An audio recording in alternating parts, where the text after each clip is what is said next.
Eu demorei muito para trazer esse material a público e o motivo é simples. Este é, sem dúvida, o vídeo mais complexo, mais completo e mais difícil que eu já produzi aqui no canal, dada a complexidade e a gravidade do que eu vi com os meus próprios olhos aqui em Ferrazópolis e a profundidade técnica do que eu preciso explicar para vocês sobre esse fenômeno. Eu não podia entregar algo pela metade. O que vocês vão ver hoje não é apenas um registro curioso, é um dossiê técnico completo.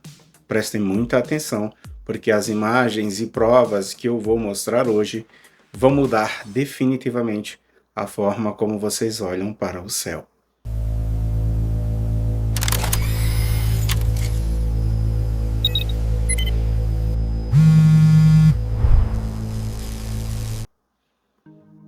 Este avistamento em Ferrazópolis é o coração do meu trabalho hoje no RC UFO. Se você também busca entender o que está cruzando os nossos céus sem sensacionalismo e com rigor técnico, este é o seu lugar. Relaxe aí na sua poltrona, pegue um café e vamos analisar esse caso juntos, pois eu já adianto, eu tenho muita coisa para contar. Então, fique comigo até o final. Eu garanto que você não irá se arrepender.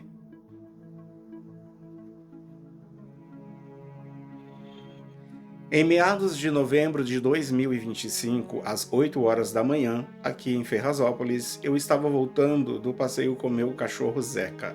O céu estava azul, mas com algumas nuvens. E eu, que ando sempre atento, olhei de repente para o céu. O que eu vi naquele momento deixou uma marca indelével na minha mente até hoje. É o avistamento que mais me chocou. Foi tão fora da curva, tão fora do comum que, com o passar do tempo, eu mesmo ainda me pegava duvidando se aquilo realmente aconteceu diante dos meus olhos. Era um tic-tac gigante, branco, fosco. Ele possuía uma matéria que lembrava uma cerâmica polida, emergindo de uma nuvem, voando em linha reta. O silêncio era absoluto, e esse silêncio foi quebrado por mim mesmo, que, quando vi aquilo, verbalizei: ora, ora, o que temos aqui? Um detalhe curioso é que eu notei que ele possuía grafismos na sua fuselagem, marcas em tons de cobre, um padrão de escrita que desafia qualquer lógica. Eu não sei o motivo de eu conseguir ver aqueles detalhes. Ou ele voava muito baixo, ou era de uma massa colossal. Diante do choque, da adrenalina e do tempo breve em que ele ficou visível, eu perdi a referência da relação tamanho versus altitude. Eu tentei pegar o telefone para tirar uma foto, cheguei a enfiar a mão no meu bolso, mas em poucos segundos ele entrou numa nuvem que estava à frente e se foi. E eu fiquei ali parado, esperando ele sair da nuvem, pois seria o mais lógico, mas não, ele não saiu da nuvem. E eu fiquei ali olhando, atônito, paralisado, questionando a minha própria percepção da realidade. E aqui precisamos fazer uma análise clínica desse sumiço. Nenhuma aeronave desse mundo desaparece dentro de uma nuvem pequena. Se nós estivéssemos falando de um bloco de nuvens extenso, denso, que vai até a linha do horizonte, seria natural que um avião sumisse da nossa vista. Mas aquela nuvem em específico, ela era curta. Ela era suficientemente grande para cobrir o objeto, mas não para mantê-lo oculto por mais que alguns segundos. O objeto entrou ali e simplesmente deixou de existir visualmente. Que tipo de tecnologia nós estamos presenciando aqui? Será que ele ativou um sistema de invisibilidade? Se teletransportou ou ele utilizou a nuvem como um portal transmídia? Bem, a verdade é que naquele momento eu não senti medo nenhum, nenhum mesmo. Eu fui tomado por um sentimento de maravilhamento absoluto, um impacto e uma alegria quase inexplicáveis por estar diante de algo tão incrível. Algo que claramente não era deste mundo. Foi nesse estado de êxtase que permitiu que o meu olho escaneasse cirurgicamente cada milímetro daquela estrutura. Naquele milésimo de segundo, a adrenalina e o deslumbramento falaram mais alto. Mas hoje, de cabeça fria, quando o impacto passa e a mente processa o cenário por completo, eu olho para trás e percebo o tamanho do risco real que ocorria ali na rua. Afinal, quem ou que controlava aquela inteligência? E se aquele objeto decidisse investir contra mim? E se me fizesse desaparecer dali para sempre? Pois bem, diante de uma tecnologia anômala e totalmente desconhecida, nós estamos completamente indefesos. Eu não sou do tipo que romantiza o fenômeno OVNI e essa consciência do perigo retroativo é o que me move a buscar respostas com tanto rigor. Essa consciência de que o improvável também pode ser um risco é o que me afasta do amadorismo e me faz exigir tanto rigor técnico nas provas que eu vou apresentar no decorrer desse vídeo. E tem um detalhe que eu preciso confessar para vocês. Eu nunca fui de fazer vigílias formais, daquelas de passar a noite em montanhas esperando ver alguma coisa. Eu nunca precisei disso. Porque a verdade é que, depois de ver o orbe luminoso e a nave em forma de pílula tic-tac, o meu próprio cérebro mudou de chave. Hoje basta eu colocar os pés na rua para que o meu modo vigília seja ativado automaticamente em segundo plano. Meu olho aprendeu a ler os espaços entre as nuvens, a caçar anomalias, porque quando você vê o impossível uma vez, você entende que, do nada, o céu pode se revelar novamente. Mas antes disso, de conseguir a prova cabal, eu comecei a usar ferramentas de criação de imagens usando inteligência artificial. Pois eu queria uma representação gráfica exata daquilo que meu cérebro havia gravado naquela manhã de novembro. Muita gente acha que criar uma reconstrução por inteligência artificial é só apertar um botão. Mas para quem busca o zelo técnico e a verdade dos fatos, o processo é uma verdadeira perícia forense. Ainda mais para mim que sou detalhista e às vezes um tanto perfeccionista. Eu não parei até que a imagem na tela fosse o espelho do que ficou gravado na minha mente. Foram 5 etapas de uma evolução exaustiva, conforme lhes mostrarei a seguir.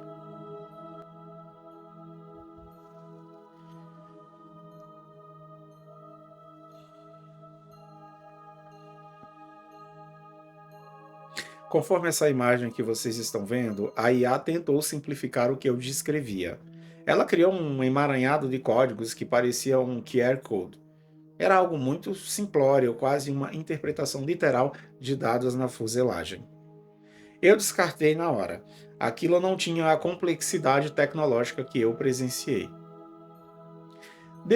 Dias depois, eu continuei tentando, refinando a imagem. Então, a IA refinou o padrão, deixando esse QR Code com um aspecto muito mais realista e impactante.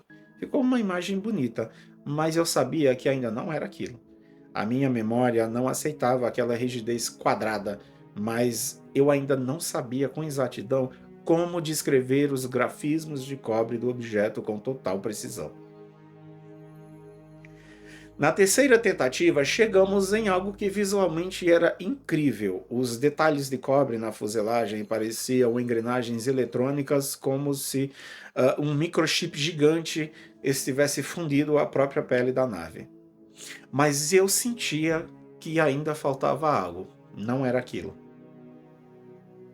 Dias depois, eu tentei refinar essa imagem e chegamos a algo que visualmente era impactante. Os detalhes de cobre na fuselagem pareciam engrenagens eletrônicas reais, com profundidade e realismo. E eu confesso que foi a versão que eu mais gostei visualmente falando. Eu lembrava de algo fluido e orgânico, mas não sabia dizer exatamente o que.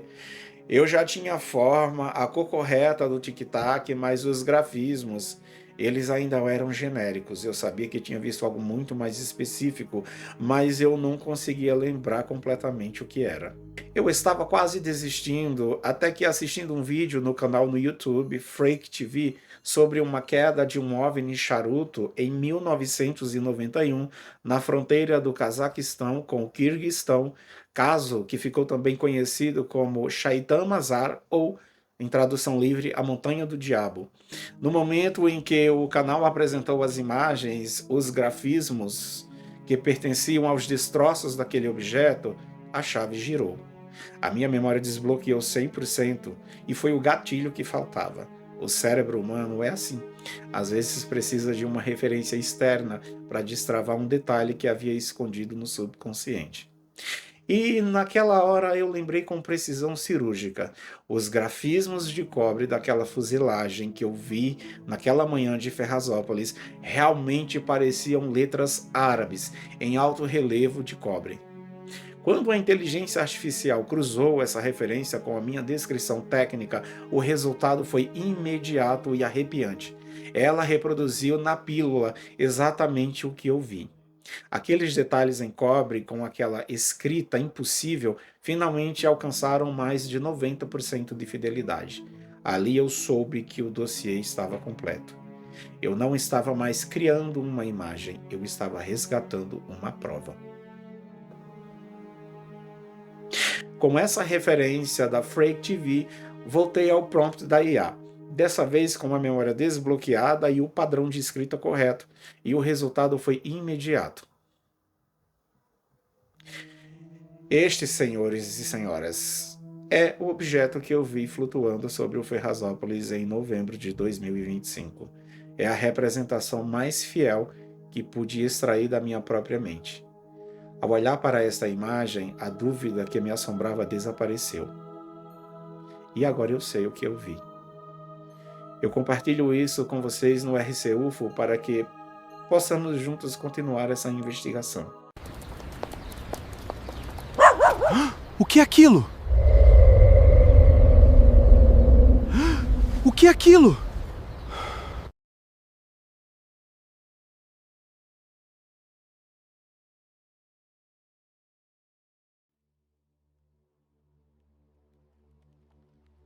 Após a experiência de novembro de 2025, a minha forma de olhar para o céu mudou completamente. Eu passei de um observador comum a um investigador de campo. Mas eu confesso que eu não esperava que o fenômeno voltasse a cruzar o meu caminho tão cedo. Porém, em maio de 2026, era um fim de tarde. Era um crepúsculo. O céu estava naquele tom de transição entre o dia e a noite. E o objeto surgiu novamente com o formato característico de tic-tac, mas dessa vez a magnitude era assustadora. Ele era gigante e, diferente da primeira vez, ele estava aceso, emitindo uma luz amarelo-âmbar intensa. O que realmente me chocou foi o parâmetro da escala. Ele voava próximo a uma aeronave comercial. O avião parecia um brinquedo de plástico ao lado daquela massa. A diferença de escala era tão absurda que desafiava a lógica da aviação comercial. Ele se deslocou com uma velocidade que rompeu com a inércia, desaparecendo rapidamente atrás dos edifícios aqui do meu bairro. A minha reação foi instintiva. Eu corri desesperado com o celular na mão para tirar uma foto, mas, de novo, o fenômeno foi mais rápido que eu e a minha tecnologia. Como eu não consegui o registro fotográfico, meu trabalho como investigador técnico foi reconstruir o que os meus olhos gravaram. No entanto, se alguém ainda me questionar, mas Ronaldo, cadê a prova no sensor do seu telefone? Cadê o registro fotográfico do objeto? Eu entendo perfeitamente essa cobrança, mas pensem comigo. Durante décadas, a própria polícia dependeu exclusivamente do relato humano para desenhar rostos. O retrato falado sempre foi levado a sério e serviu para solucionar os crimes e mistérios mais complexos do mundo. O que eu estou fazendo aqui é rigorosamente a mesma coisa. A diferença é que a tecnologia evoluiu e, no lugar do papel e do lápis, eu usei a inteligência artificial para reconstruir frame por frame exatamente o que os meus olhos testemunharam. É uma reconstrução forense da minha memória e totalmente legítima. Vocês vão ver essas renderizações aqui no canal sempre que o fenômeno for mais rápido que eu e a minha câmera. E aqui eu quero fazer um apelo direto a você que me assiste agora. Você que mora aqui em Ferrazópolis, em São Bernardo do Campo ou nos arredores do ABC, você já viu algo parecido com isso cruzando o céu?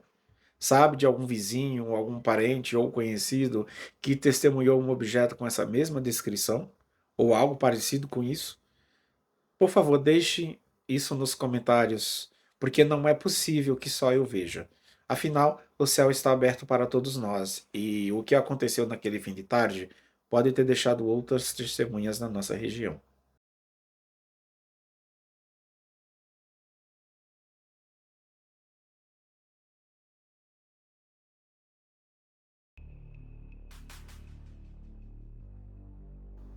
Até agora, o nosso dossiê foi construído em cima de memórias resgatadas e projeções da inteligência artificial.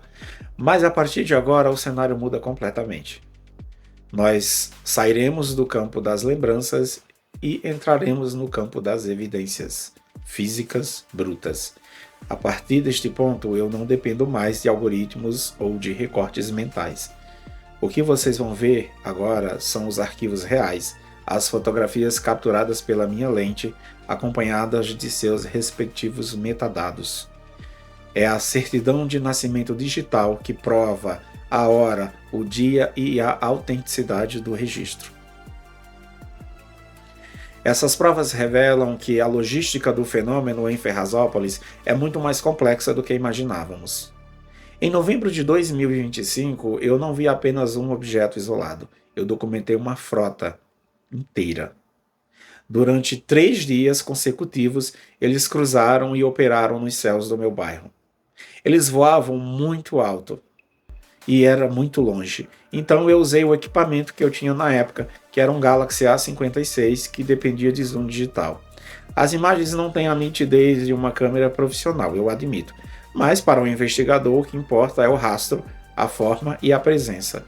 O objeto é reconhecível.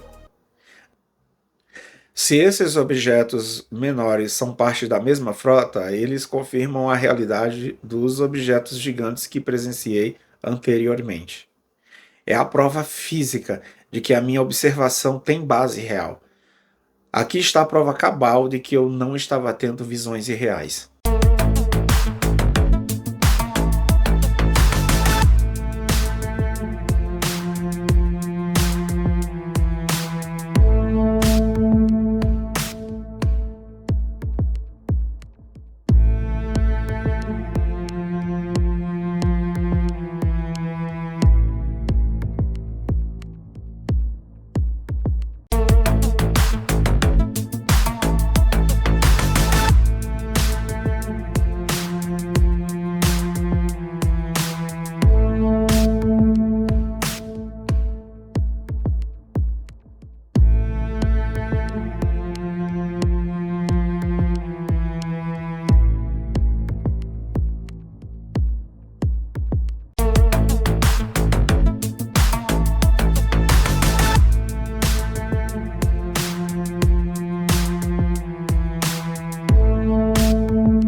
Olha aí, ó. Aqui no céu daqui é cheio dessas navezinhas, ó. Não é avião, não faz barulho. Parece um tic-tac. Olhando o quadro aberto, o objeto parece pequeno porque ele estava a uma distância gigantesca.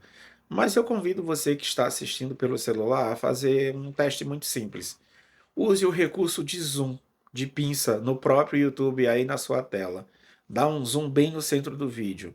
Vocês vão ver que, conforme o objeto cresce, a forma de pílula se revela nitidamente. sem asas, sem cauda e sem fuselagem convencional. A prova está aí na ponta dos seus dedos. O que realmente mudou minha percepção foi o retorno. Eles reapareceram por mais 2 ou 3 dias em março de 2026.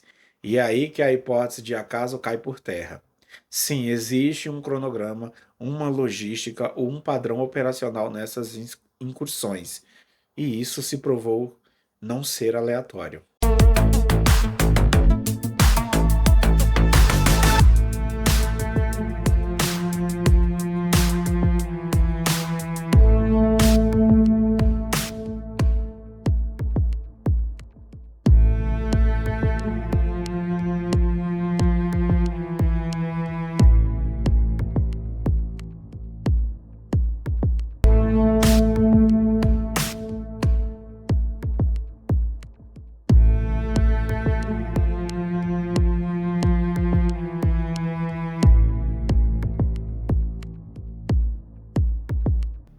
Para provar que não estamos lidando com reflexos, aberrações cromáticas ou artefatos da lente da câmera, eu submeti minhas imagens a uma análise microscópica rigorosa.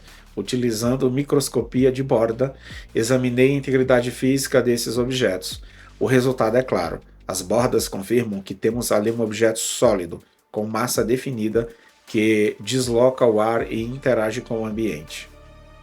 Não é luz, é matéria. E se a física já não fosse suficiente, a microscopia revelou algo mais profundo.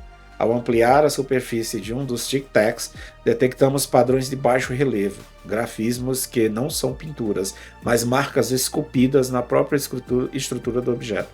Isso confirma que os grafismos em cobre que eu vi em 2025 não eram uma anomalia, eram um padrão de construção. Vejamos a seguir.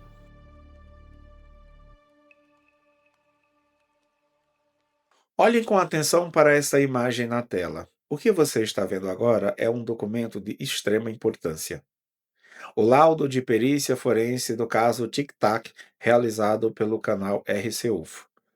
Trata-se de uma análise técnica detalhada com algoritmos de IA de ponta sobre o comportamento e a estrutura desse objeto voador não identificado, capturado em vídeo hipersônico.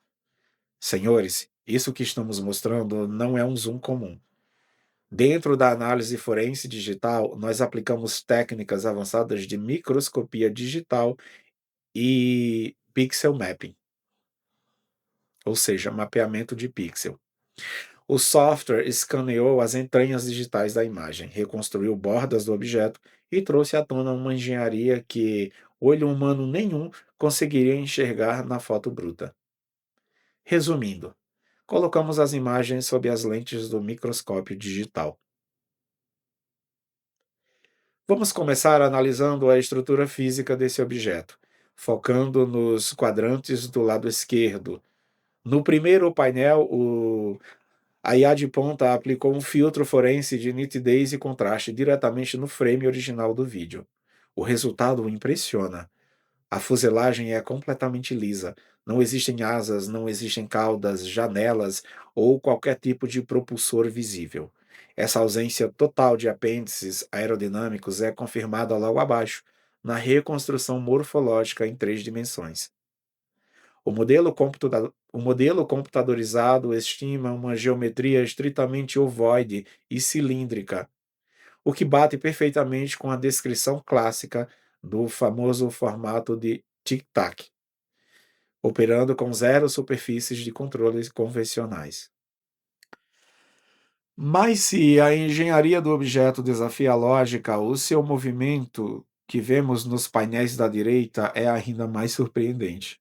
O laudo técnico mapeou a trajetória exata extraída do arquivo de vídeo. Rodando a 30 quadros por segundo, o objeto foi rastreado em uma janela de tempo de apenas 0,8 segundos.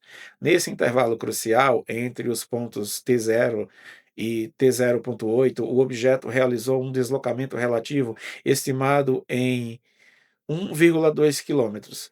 Para fechar o diagnóstico no último quadrante, os algoritmos de IA de ponta calcularam a velocidade real desse fenômeno através de análise vetorial. O gráfico comparativo é avassalador. Enquanto uma nave comercial média voa a cerca de 900 quilômetros por hora, o objeto analisado manteve uma aceleração constante, registrando uma velocidade média absurda de 4.320 quilômetros por hora. Prestem atenção nesse número: 4.320 quilômetros por hora. O laudo aponta que isso equivale a Mach 3.5. Se você não está familiarizado com esse termo, a escala Mach é a ciência que usa para medir a velocidade de um objeto em comparação com a velocidade do som. Quando dizemos Mach 1, significa que o objeto atingiu exatamente a velocidade do som, que é de mais ou menos 1.220 km por hora. Como esse objeto foi registrado em Mach 3.5, o cálculo é simples e impressionante. Ele estava voando a 3 vezes e meia a velocidade do som. Ele cruzou o céu quase 5 vezes mais rápido do que qualquer avião comercial de passageiros que você já tenha visto. E é aqui que entramos no maior mistério de todos. Prestem muita atenção. Qualquer aeronave produzida pelo homem, como conhecemos, por exemplo, um caça militar moderno, quebra a barreira do som e entra em regime supersônico. Ela comprime violentamente as moléculas de ar à sua frente. Isso cria uma onda de choque massiva e gera um barulho ensurdecedor, conhecido como estrondo sônico. É uma explosão física tão forte que pode quebrar janelas e ser ouvida a quilômetros de distância. E para vocês entenderem o impacto disso no mundo real, se esse objeto usasse a tecnologia que nós conhecemos das nossas aeronaves, a onda de choque seria tão violenta que quebraria todas as janelas de vidro nas proximidades do meu bairro aqui em São Bernardo do Campo. Seria um estrondo de assustar uma cidade inteira. Mas o que esse laudo forense prova?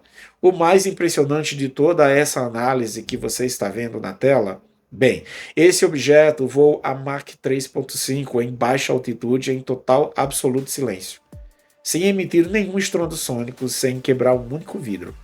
Nenhum som ou perturbação na atmosfera foi registrado. Para a nossa física atual, isso deveria ser absolutamente impossível.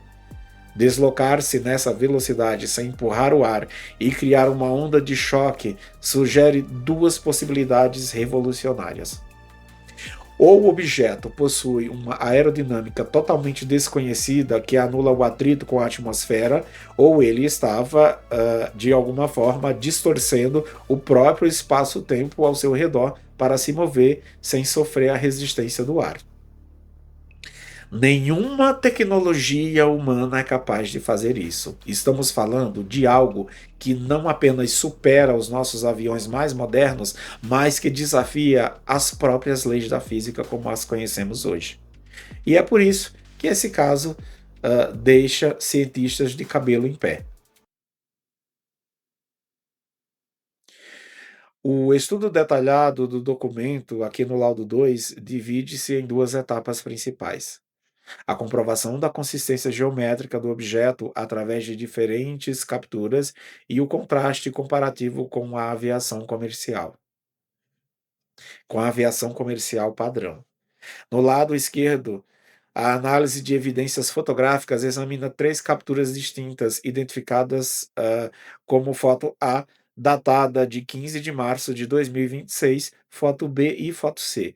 Cada uma dessas imagens passou por um processo rigoroso de aproximação de 100 vezes, combinando ampliação analógica e inteligência artificial para preservar os limites estruturais do corpo celeste. O resultado do processamento revela em todas as 3 amostras uma estrutura cilíndrica e simétrica perfeitamente definida. Abaixo de cada ampliação, o dossiê técnico mapeia o perfil geométrico do objeto, catalogando-o formalmente como o formato de pílula, ou tic-tac. A consistência geométrica identifica nas 3 situações que descarta anomalias temporárias de lente ou distorções atmosféricas casuais. Logo abaixo dessas amostras, o painel estabelece uma correlação de escala focada no contraste aeronáutico. O laudo aponta diretamente para a ausência de caracteres convencionais, evidenciando graficamente a disparidade radical entre a silhueta de um avião comercial padrão, que possui asas, cauda e estabilizadores, e o formato linear e limpo do objeto em formato de pílula.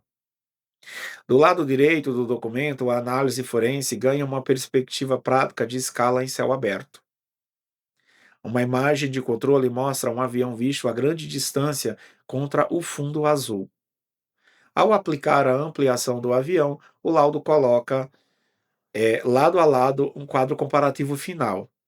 O perfil da pílula tic-tac e do avião ampliado. Esse confronto visual direto serve para eliminar de vez qualquer argumento cético de que o objeto analisado pudesse ser apenas uma aeronave comercial mal interpretada devido à distância.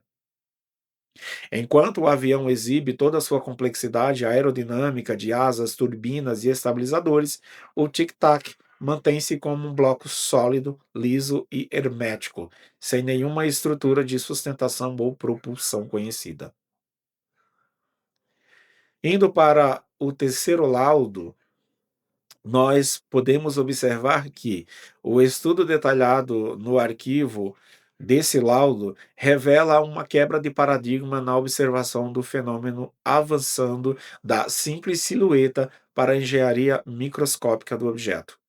O painel confronta a captura bruta com técnicas avançadas de reconstrução e filtragem de imagem. À esquerda, o quadro Foto Original apresenta o registro inicial, um corpo sutil, esbranquiçado e difuso contra um fundo azul do céu, típico de capturas de longa distâncias afetadas pela refração atmosférica. O coração deste laudo, no entanto, reside no painel da direita, sob o título de Zoom Profundo e Realce Digital. Através de algoritmos de equalização de pixel e filtragem espectral, a IA avançada conseguiu isolar a fuselagem e trazer à tona 4 anomalias estruturais impressionantes. Primeiro, a textura fosca. A ampliação revela que o objeto não possui um brilho reflexivo espelhado comum a metais polidos ou superfícies de aeronaves civis. Trata-se de um revestimento poroso e opaco que absorve ou dispersa a luz de forma homogênea. Os grafismos de cobre, o achado mais intrigante da análise. A superfície fosca é totalmente recoberta por padrões geométricos complexos que se assemelham a trilhas de circuitos integrados ou canaletas condutoras. O laudo identifica esses relevos como filamentos de tonalidade acobreada dispostos em ângulos precisos, sugerindo uma altíssima complexidade de engenharia funcional, diretamente estampada na fuselagem do objeto. O realce confirma a solidez da blindagem. O objeto mantém o formato rígido de pílula, mas revela que essas linhas e circuitos estão perfeitamente integrados ao casco, sem emendas, rebites ou costuras industriais humanas. Ao longo da parte inferior e central da pílula, nota-se uma assinatura térmica ou cromática ativa. Há uma transição de energia que se manifesta nos tons avermelhados e bronzeados. Para validar cientificamente essas alterações, o laudo inclui no canto inferior direito uma barra de análise baseada em uma escala de espectro graduada entre os índices RED-PRC, que significa vermelho profundo, Spectrum, ou seja, espectro de cor, e o COP-B, que indica um tom de cobre. Essa escala prova que o objeto não é uma massa cinzenta estática, ela emite e reflete uma assinatura muito específica na faixa do cobre e do infravermelho próximo, indicando uma possível atividade energética ou ionização da atmosfera ao seu redor.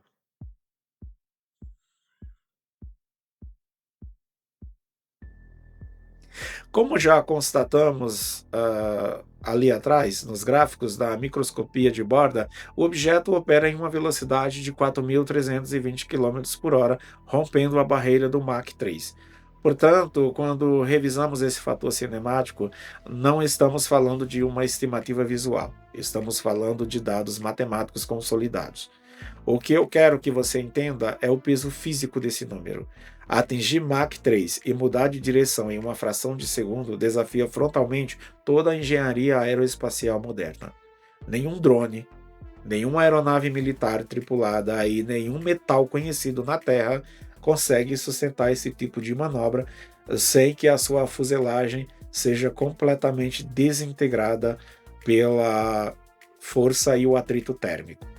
O processamento assistido por IA que aplicamos nos dados brutos serviu justamente para isso, para certificar que esses 4.320 km por hora capturados pela lente fossem blindados contra qualquer margem de erro humano ou ilusão de ótica.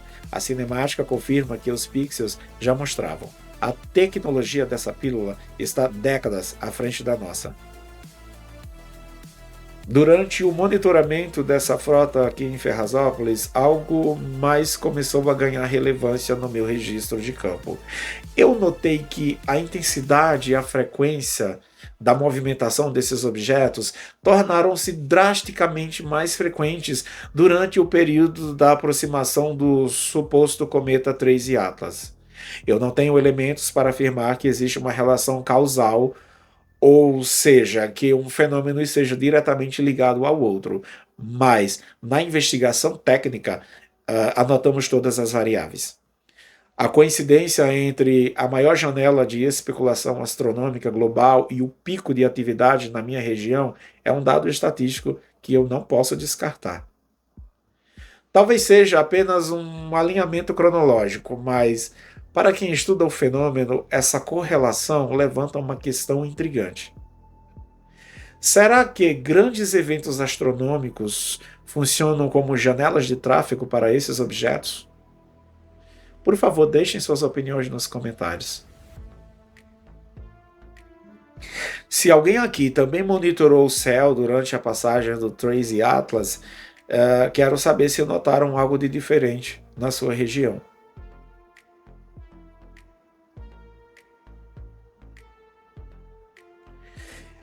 Pessoal, eu não posso deixar de notar um padrão geográfico nos avistamentos, a proximidade constante com a represa Billings.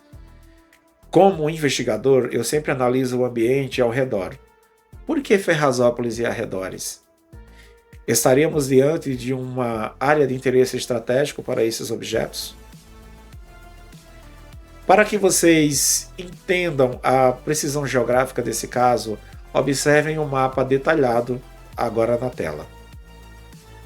Utilizando dados cartográficos e ferramentas de mapeamento aéreo, estabelecemos a vetorização exata entre o epicentro dos avistamentos, na zona norte de Ferrazópolis, e o corpo d'água mais próximo, como vocês podem ver.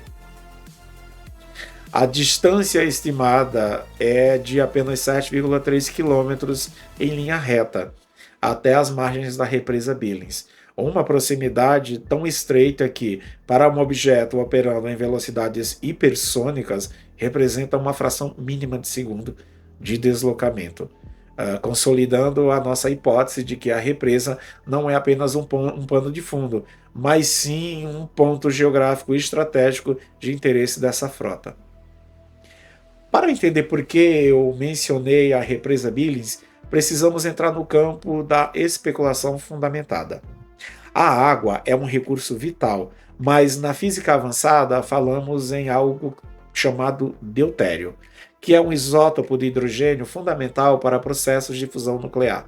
Se esses objetos operam com uma tecnologia de propulsão que ainda desconhecemos, a captação desses recursos moleculares seria uma explicação lógica para uma presença tão recorrente em um reservatório dessa magnitude.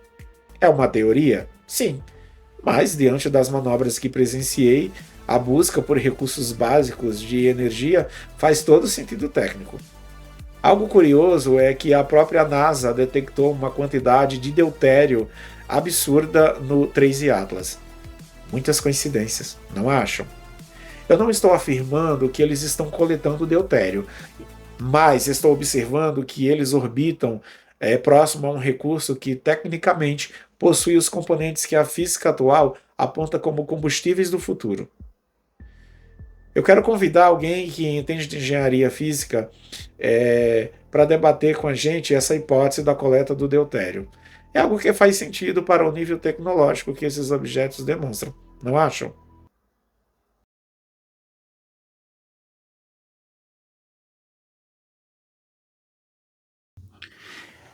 Em novembro de 2004, o grupo de combate do porta-aviões nuclear USS Nimitz realizava exercícios de rotina na costa da Califórnia. O radar de última geração da época do cruzador USS Princeton detectou múltiplos contatos anômalos que despencavam de cerca de 80 mil pés para o nível do mar em cerca de segundos. 2 caças, entre eles o FA-18 Hornet, foram enviados para investigar. O comandante David Fravor e a tenente-comandante Alex Dietrich chegaram ao local, uma área do céu limpo sobre o Oceano Pacífico. A ocorrência deu origem a um dos casos ufológicos mais documentados da história recente. E o que eles viram mudou a história para sempre. Ao olharem para baixo, os pilotos notaram um distúrbio na superfície calmíssima do oceano.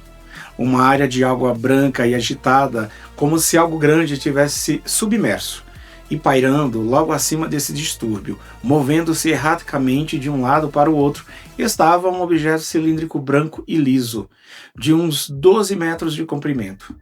Sem asas, sem cauda, sem propulsão visível, o tic-tac, como ficou conhecido. Quando Fravor tentou uma aproximação, o objeto imitou seu movimento e, em seguida, demonstrou uma aceleração que desafia a física, desaparecendo em questão de segundos. Esse encontro foi confirmado pelo radar visual de 4 pilotos e foi daí que surgiu o famoso vídeo FLIR, que foi oficializado pelo Pentágono.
Mas o cruzamento mais importante entre esses 2 avistamentos não é apenas o formato, é o cenário. O encontro do Nimitz ocorreu diretamente sobre o Oceano Pacífico, com o objeto interagindo ativamente com a água. Ferrazópolis está a poucos quilômetros da represa Billings, um dos maiores e mais importantes reservatórios de água do estado de São Paulo. Isso sustenta uma teoria cada vez mais robusta na investigação de WAPs. Esses fenômenos têm uma afinidade estrutural por grandes corpos d'água, seja o oceano ou seja uma represa colossal como a Billings. Ademais, há uma teoria que tem bastante fundamento, tendo em vista como esses objetos anômalos se comportam, que esses tic-tacs seriam um tipo de nave híbrida, que eles funcionariam como um submarino, se locomovendo sem nenhuma dificuldade debaixo d'água e também no ar, voando como se fosse uma aeronave comum. A água não é um cenário aleatório, ela parece ser um recurso operacional. Pode ser um ponto de referência de navegação, uma base de coleta ou, como sugerem relatos, de objetos submersos não identificados, ou seja, OSNIs, um meio de ocultação transmídia. As pílulas de Ferrazópolis estão operando tão próximas a Billing não são coincidência, são o reforço de um padrão global que a Marinha dos Estados Unidos já confirmou há mais de 20 anos. E o mistério parece estar intrinsecamente ligado à água. Pessoal, hoje é o meu aniversário e eu estou aniversariando, mas vocês é quem estão recebendo esse presente, que é esse dossiê aí, que, diga-se de passagem, deu muito trabalho para gravar.